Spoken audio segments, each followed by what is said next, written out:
നമ്മുടെ ഈ കരിവന്നൂർ ബാങ്ക് ഇടപാട് കേസിലെ CPM-നും അതുപോലെ തന്നെ പ്രധാനപ്പെട്ട CPM നേതാക്കളെയും അവർ പ്രതികളാക്കിയിരുന്നു. അതുമായി ബന്ധപ്പെട്ട് പാർട്ടിയുടെ നിലപാട് പാർട്ടി വ്യക്തമാക്കി കഴിഞ്ഞിട്ടുണ്ട്.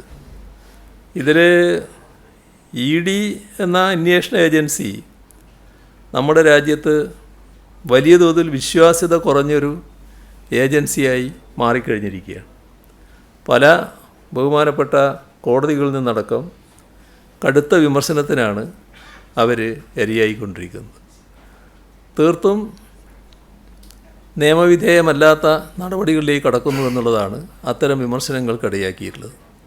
ഇവിടെ പരിശോധിച്ചാലും ആ തരത്തിലുള്ള കാര്യങ്ങൾ തന്നെയാണ് കാണാൻ കഴിയുക.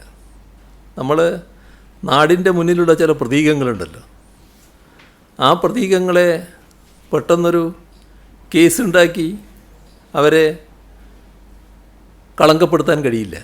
കളങ്കപ്പെടുത്താനാകുമോ എന്ന ശ്രമമാണ് രാഷ്ട്രീയമായി ചിലർ നടത്തുക. അതിൻ്റെ കൂടെ നിൽക്കാനാണ് ED ഇപ്പോൾ തയ്യാറായിട്ടുള്ളതെന്നാണ് തോന്നുന്നത്. അതിലുള്ള ഞങ്ങളെ CPIM-ൻ്റെ പ്രധാനപ്പെട്ട ആളുകളെയും നോക്ക്. നിങ്ങൾക്കെല്ലാവർക്കും അറിയാവുന്നവരാണല്ലോ.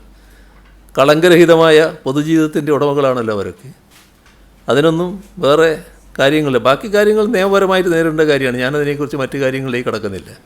പാർട്ടിയെ ഇത്തരം കാര്യങ്ങൾ ഉൾപ്പെടുന്നത് സംബന്ധിച്ച് കോടതിയുടെ തന്നെ നേരത്തെയുള്ള ഇടപെടലുകളുണ്ടായിട്ടുണ്ട്. കടുത്ത വിമർശനമുണ്ടായിട്ടുണ്ട്. ED-ക്കെതിരെ തന്നെ വിമർശനമുണ്ടായിട്ടുണ്ട്. അതൊന്നും സാരമില്ല. ഇപ്പോൾ ഇവിടെ തൽക്കാലം CPM ഇരിക്കട്ടെ എന്ന നിലപാടാണ് എടുത്തിട്ടുള്ളത്. അപ്പോൾ അത്തരം കാര്യങ്ങൾ നമ്മൾ മനസ്സിലാക്കി പോകണമെന്ന് മാത്രമേ ഉള്ളൂ.